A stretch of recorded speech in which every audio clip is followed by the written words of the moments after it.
Yeah. Okay, so this is the machine.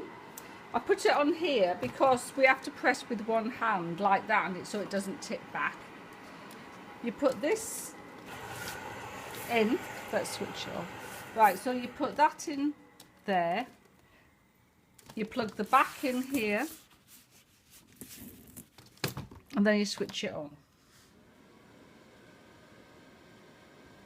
And then we'll show the mask in a minute when you go around. But when you press that to start it.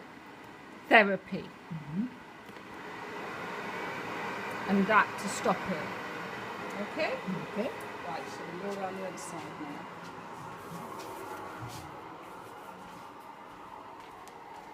So he's got this on his nose because that hurts.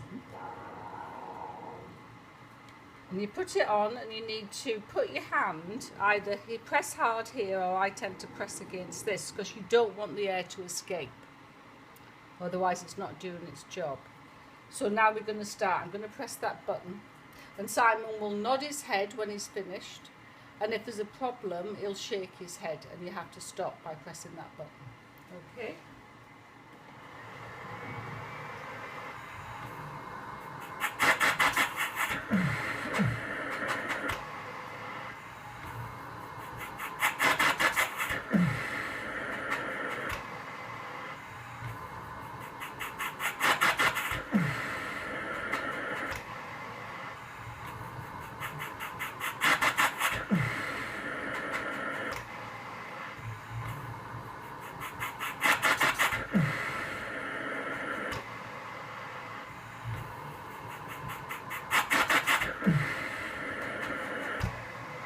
And then you keep the mask on after you've switched it because it can damage the machine otherwise. So That's it's finished.